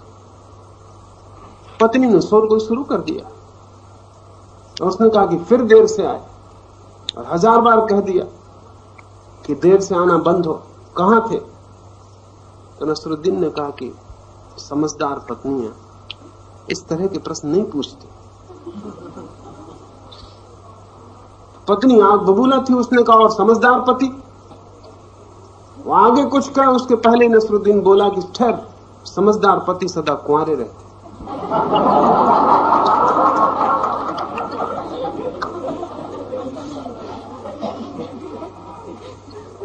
वो जो डरा हुआ है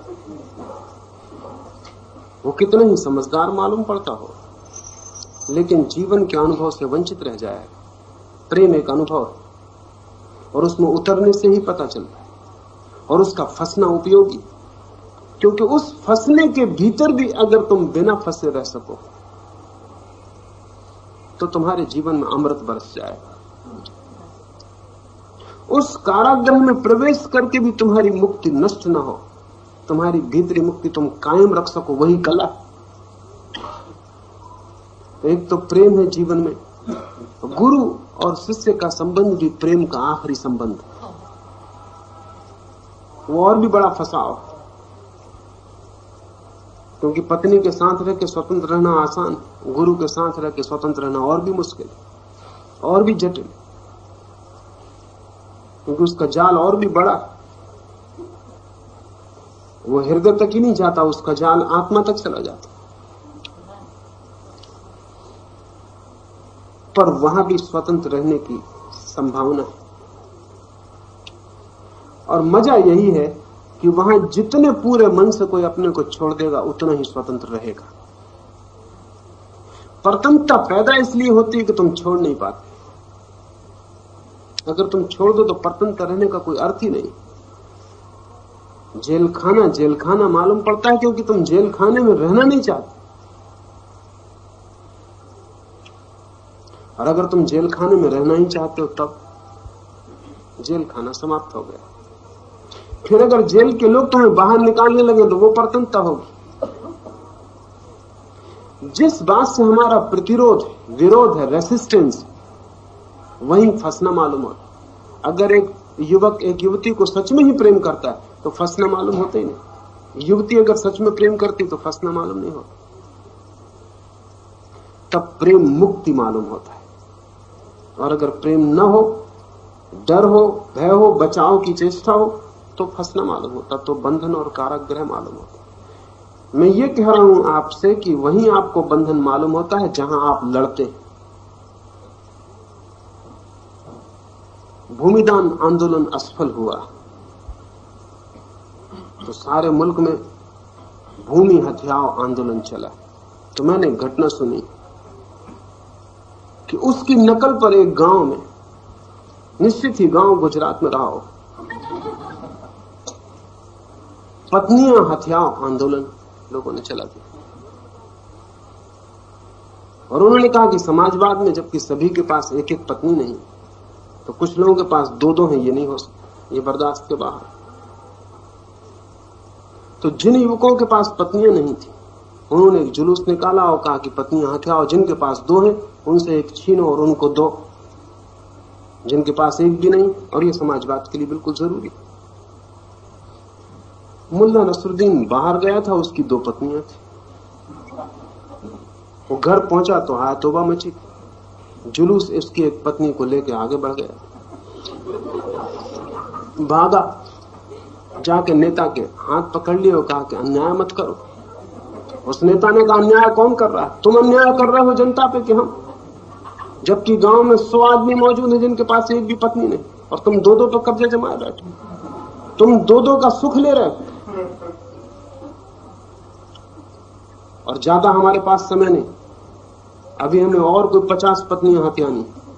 उसने घड़ी देखी, उसने कहा हटो रास्ते से। नसरुद्दीन फिर भी हाथ पकड़ लिया और बिल्कुल कपने लगा और कहा कि नहीं, ऐसा अन्याय मत करो।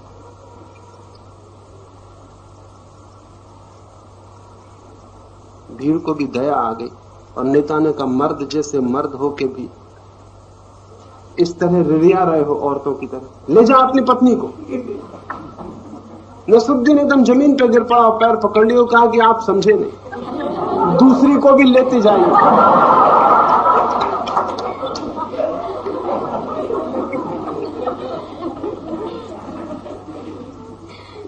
बंधन, जहां प्रेम समाप्त हुआ वहां विवाह बंधन बन जाता, परतंत्रता बन जाता। जहां श्रद्धा खो गई वहां गुरु जेल खाना हो जाता। श्रद्धा हो तो गुरु मुक्ति, प्रेम हो तो प्रेम का संबंध स्वतंत्रता है। और प्रेमी एक दूसरे को और स्वतंत्र कर देते हैं जितने अकेले होकर वो कभी भी नहीं हो सकते, क्योंकि दो स्वतंत्रताएं मिलती हैं। और गुरु तो परम मुक्त है। उसकी मोक्ष से जब आपका मिलना होता है या उसके जाल में जब आप फंसते, अगर आपका विरोध ना हो तो आप परम मुक्त हो जाएंगे। और अगर विरोध हो तो ही आपको लगेगा कि जाल में फंसे। जाल में फंसा हुआ होना जाल के कारण नहीं लगता, मुझे फंसना नहीं इसलिए लगता है।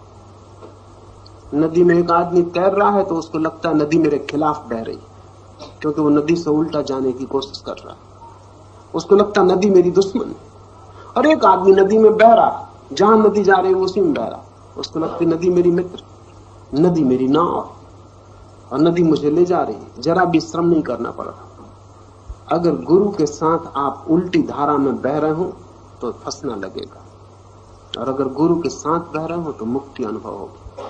आप पर निर्भर है, शिष्य पर निर्भर है कि गुरु परतंत्रता बन जाएगा कि स्वतंत्रता। तड़पना भी पड़ेगा, क्योंकि ये खोज बड़ी और ये खोज गहन, और मिलने के पहले बहुत पीड़ा है। पानी मिले उसके पहले गहन प्यास से गुजरना होगा। और जैसे ही आप किसी गुरु के पास पहुंचेंगे आपकी तड़प बढ़ेगी, घटेगी नहीं। अगर घट जाए तो समझना कि गुरु आपके काम का नहीं। क्योंकि घटने का मतलब ये हुआ कि आग ठंडी हो रही। गुरु के पास पहले पहुंच के तो प्यास बढ़ेगी, क्योंकि गुरु को देख के आपको पहली दफा पता चलेगा कि पानी पिए हुए लोग किस आनंद में। पहली दफा तुलना पैदा होगी, तकलीफ पैदा होगी, पहली दफा त्रसा गहन होगी, और पहली दफा लगेगा कि ऐसा मैं भी कब हो जाऊं, कैसे हो जाऊं, ये मुझे भी कब हो। आनंद की पहली झलक आपके दुख को बहुत गहन कर जाएगी। ऐसे जैसे रास्ते से आप गुजर रहे हो, अंधेरे रास्ते से, लेकिन अंधेरे में गुजर रहे हो तो अंधेरे में भी दिखने लगता। फिर एक कार गुजर जाए तेज प्रकाश को करती हुई, कार के गुजरने के बाद रास्ता और भी भयंकर अंधकार मालूम होता, तुलना पैदा होगी। गुरु के पास आके पहली दफा तुलना पैदा होगी, पहली दफा आपको लगेगा आप कहां, किस नरक में, किस पीड़ा में, तो तड़फ तो पैदा होगी।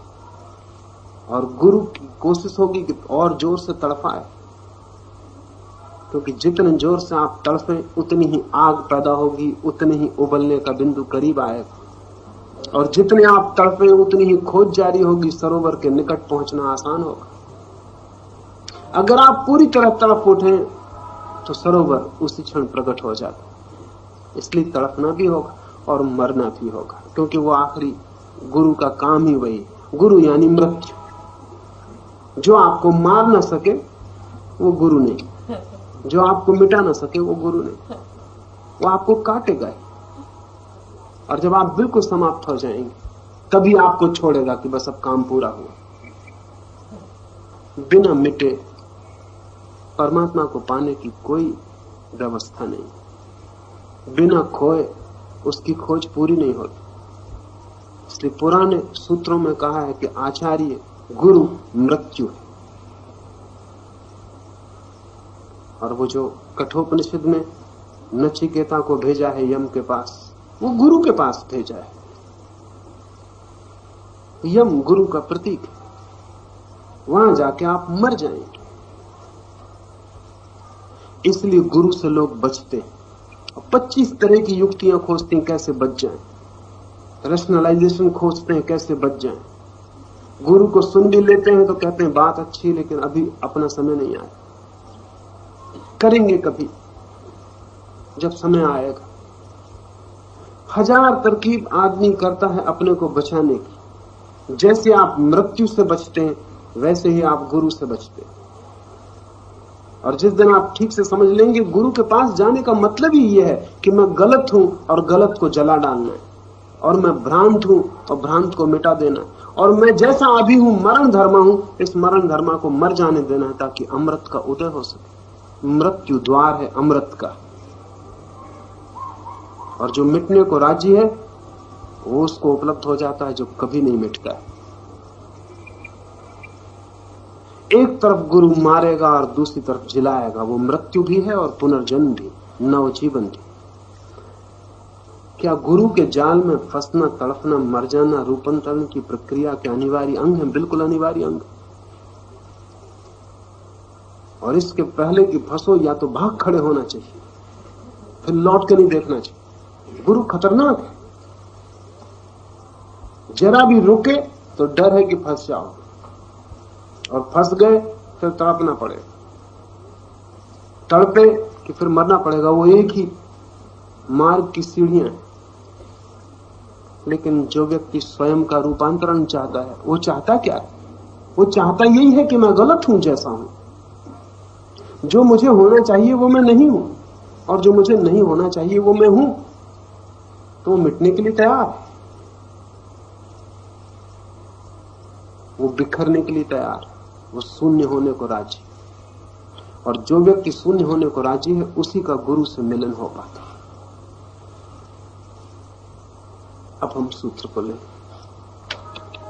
हे भारत, इस प्रकार तत्व से जो ज्ञानी पुरुष मेरे को पुरुषोत्तम जानता है, वह सर्वज्ञ पुरुष सब प्रकार से निरंतर मुझ परमेश्वर को ही भजता है।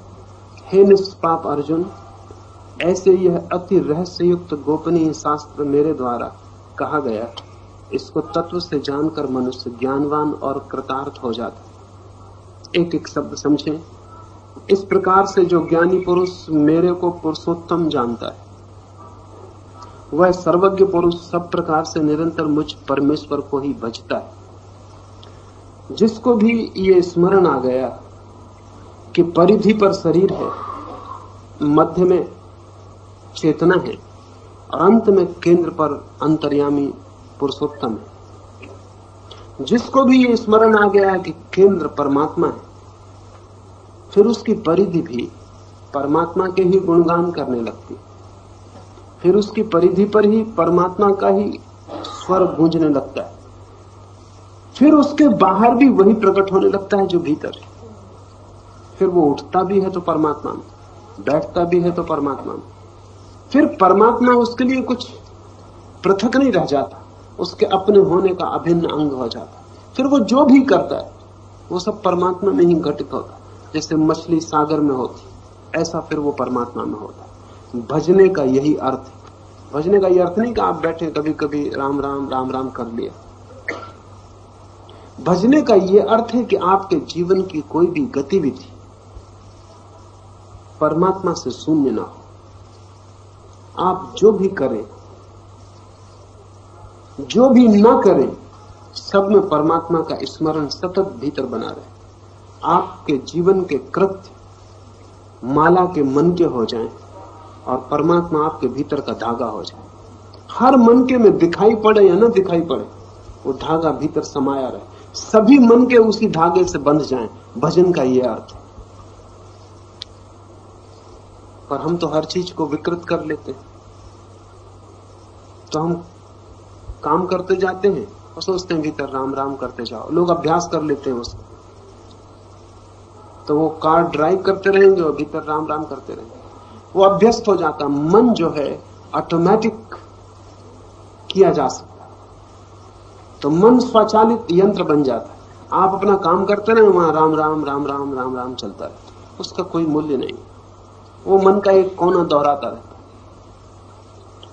भजन का अर्थ है आपके जीवन में डूब जाए स्मृति परमात्मा की। कैसे ये हो? किसी मित्र की आंख में झांके, तब आपको मित्र तो दिखाई पड़े, वो परिधि रहे, लेकिन उसमें पुरुषोत्तम भी दिखाई पड़े, वो भजन हो जाएगा। फूल को देखें, फूल तो परिधि रहे और फूल में जो सौंदर्य प्रकट हुआ है, वो जो खिलावट, वो जो जीवन की अभिव्यक्ति हुई है, वो जो पुरुषोत्तम वहां मौजूद है, उसका स्मरण आ जाए। चाहे फूल देखें, चाहे आंख देखें, चाहे आकाश देखें, जो भी देखें, वहां आपको पुरुषोत्तम की स्मृति बनी रहे। ऐसा नहीं कि फूल देखें तो भीतर राम राम राम राम करने लगे, उसमें तो फूल भी चूक जाए। राम राम करने की शाब्दिक बात नहीं है। फूल के अनुभव में पुरुषोत्तम का अनुभव मौजूद रहे। भोजन करें, पुरुषोत्तम का अनुभव मौजूद रहे। स्नान करें, पुरुषोत्तम का अनुभव मौजूद रहे। लोग नदी में स्नान करने जाते, मेरे गांव में नियम से लोग सुबह नदी में स्नान करने जाते। सर्दी के दिनों में भी जाते। सर्दी के दिनों में वो ज्यादा भजन करते और राम राम, जय शिव शंकर। पानी में ठंड लगती, भुलाने के लिए वो जोर से भगवान का नाम लेते। अगर मन भगवान के नाम में लग जाता है, डुबकी लगाए वो बाहर निकल, फिर वो भगवान का नाम नहीं लेते। जैसे बाहर हुए तो भूले। तो वो जो भगवान का नाम ले रहे हैं, ऐसा लगेगा सुबह नदी के किनारे के बड़े भक्त आए हुए। वो सिर्फ ठंड से बचने का उपाय।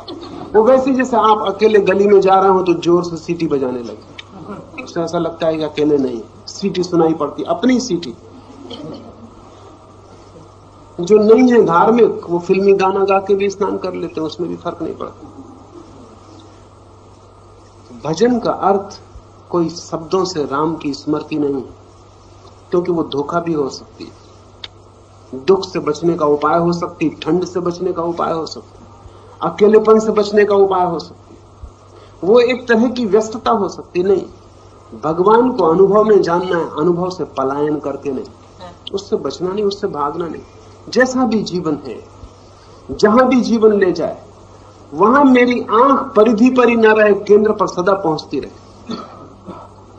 जो भी मैं देखूं, उसमें मुझे केंद्र की प्रतीति बनी रहे, वो धारा भीतर बहती रहे कि पुरुषोत्तम मौजूद है। ऐसी अगर प्रतीति हो जाए तो आपका पूरा जीवन भजन हो जाएगा।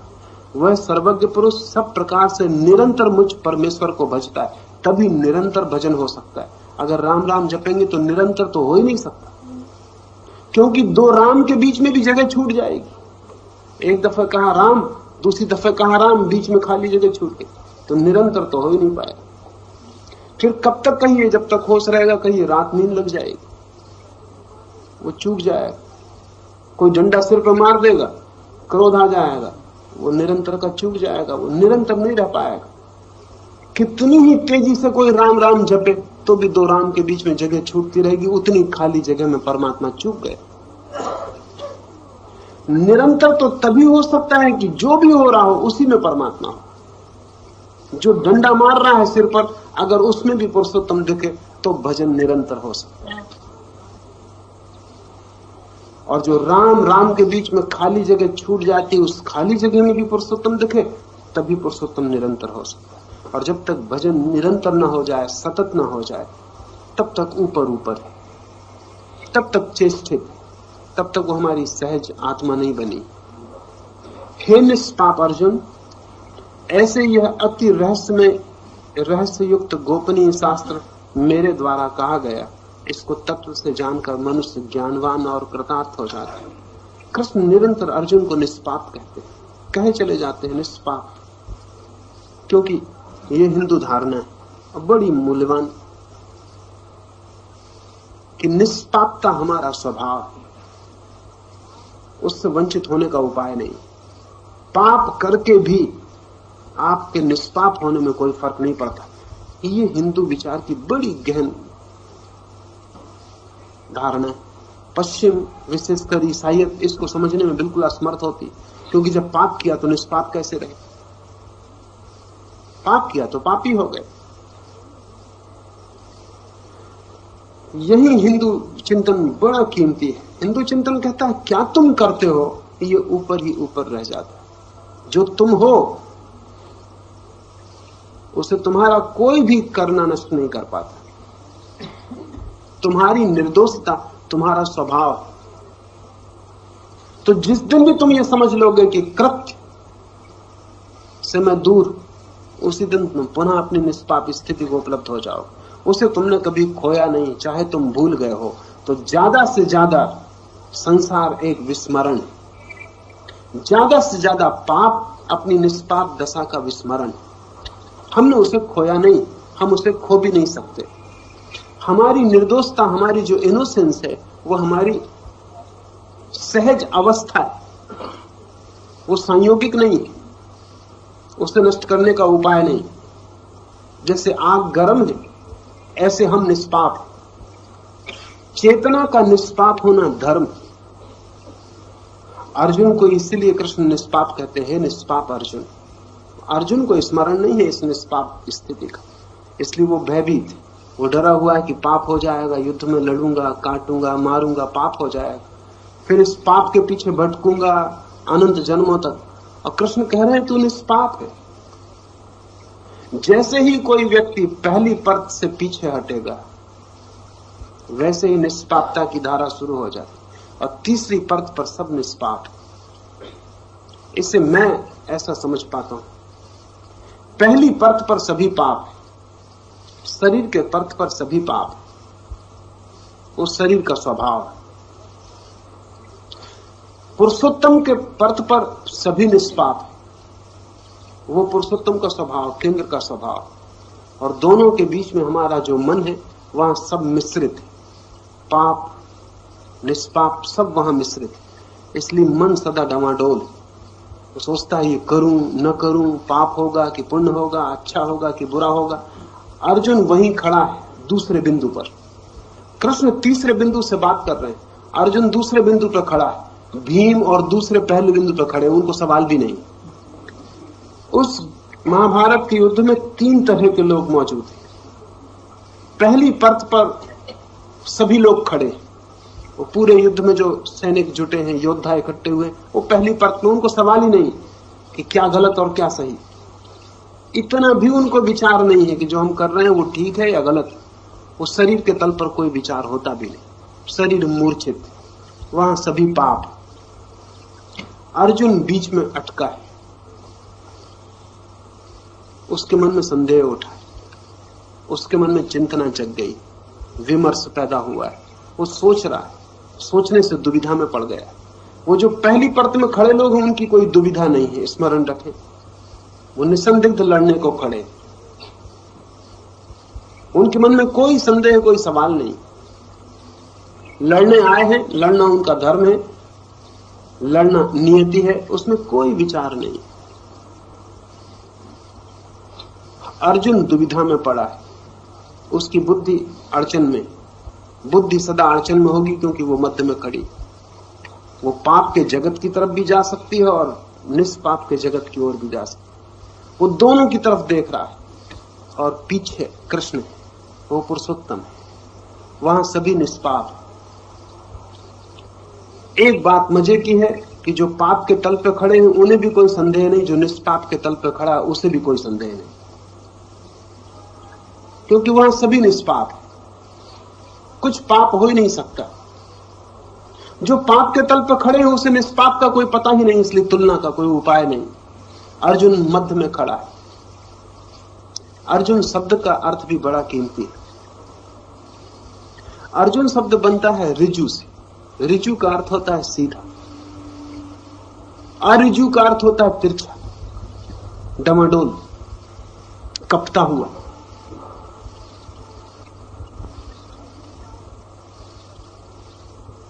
अर्जुन का अर्थ है कपता हुआ, लहरों की तरह डमाडोल, इर्छा तिरछा, कुछ भी सीधा नहीं। और दोनों तरफ उसके कंपन, वो तय नहीं कर पा रहा। कृष्ण निष्पाप पुरुषोत्तम, वहां कोई कंपन नहीं। इसलिए अर्जुन कृष्ण से पूछ सकता है और इसलिए कृष्ण अर्जुन को उत्तर दे सकते हैं। कृष्ण की पूरी चेष्टा यह है कि अर्जुन पीछे सरक आए, निष्पाप की जगह खड़ा हो जाए, वहां से युद्ध करे। यही गीता का पूरा सार है। कैसे अर्जुन सरक आए निष्पाप की दशा में और वहां से युद्ध करे। दो हालतों में युद्ध हो सकता है। एक तो अर्जुन सरक जाए शरीर के तल पर, जहां भीम और दुर्योधन खड़े हैं, वहां युद्ध हो सकता है, और या वो कृष्ण के तल पर सरक आए तो युद्ध हो सकता है। पहले तल पर सरक जाए तो युद्ध साधारण होगा, जैसा रोज होता रहता है। तीसरे तल पर सरक जाए तो युद्ध असाधारण होगा। असाधारण होगा जैसा कभी कभी होता है। सदियों में कभी कोई एक आदमी तीसरे तल पर खड़े होकर युद्ध में उतरता है, और अगर वो बीच में खड़ा रहे तो वो कुछ भी न कर पाएगा, युद्ध होगा ही नहीं। वो सिर्फ दुविधा में नष्ट हो जाएगा, वो संदेह में डूबेगा और समाप्त हो जाएगा। अधिक लोग संदेह में ही डूबते उतराते रहते। हे निष्पाप अर्जुन, ऐसे यह अति रहस्य युक्त गोपनीय शास्त्र मेरे द्वारा कहा गया। इसको तत्व से जानकर मनुष्य ज्ञानवान और कृतार्थ हो जाता। सुनकर नहीं, क्योंकि सुन तो अर्जुन ने लिया। अगर सुन के ही होता तो अर्जुन कहता कि बात खत्म हो गई, कृतार्थ हो गए। सुन आपने भी लिया।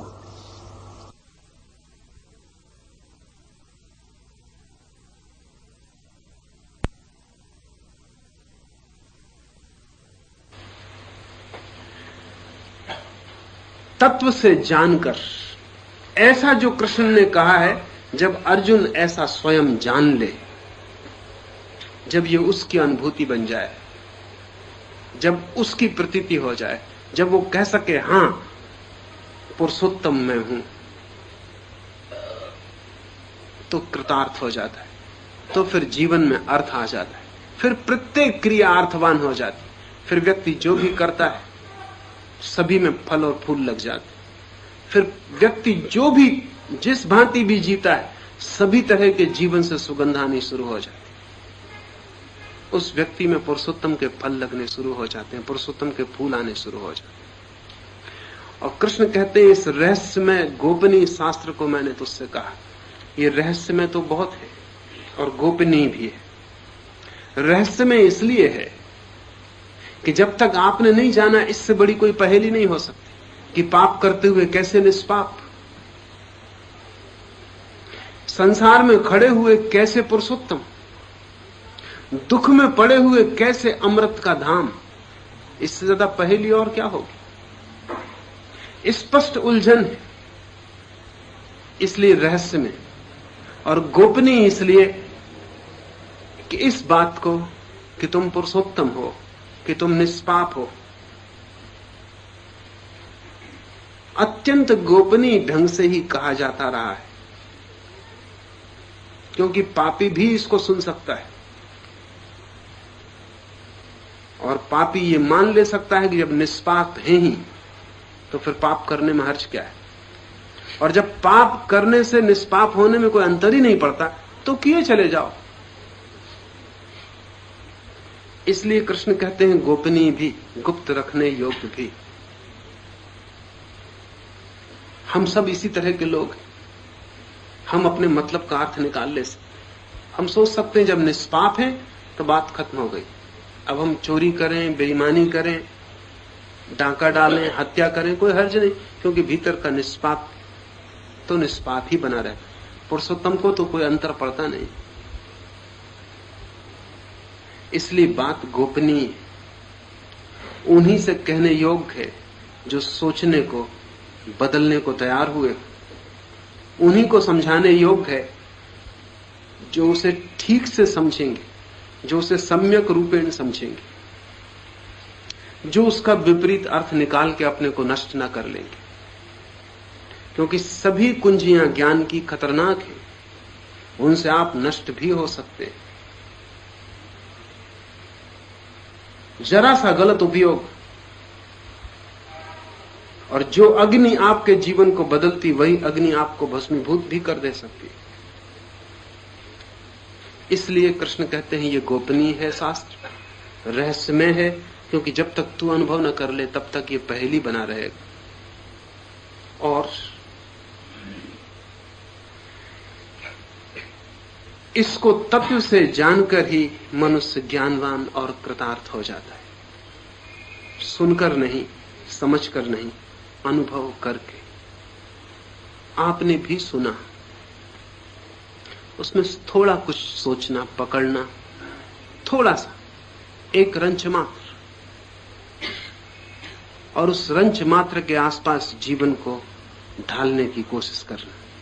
एक छोटा सा बिंदु भी इसमें से पकड़ के अगर आपने जीवन को बसाने की कोशिश की तो वो छोटा सा बिंदु आपके पूरे जीवन को बदल देगा। छोटी सी चिंगारी पूरे पर्वत को जला डालती। चिंगारी असली हो, चिंगारी जीवंत हो। चिंगारी शब्द नहीं जंगल को जला देगी, चिंगारी जलाएगी। बहुत सी चिंगारियां कृष्ण ने अर्जुन को दी। अगर मनपूर्वक सहानुभूति से समझा हो तो उसमें से कोई चिंगारी आपके मन में भी बैठ सकती, आग बन सकती। लेकिन सिर्फ मुझे सुन लेने से यह नहीं होगा। करने का ख्याल मन में जगाएं। जल्दी परिणाम ना आए, घबराएं मत। आपने शुरू किया, इतना ही काफी। परिणाम आएंगे, परिणाम सदा ही आते। परमात्मा की तरफ उठाया गया कोई भी कदम व्यर्थ नहीं जाता। आज इतना ही।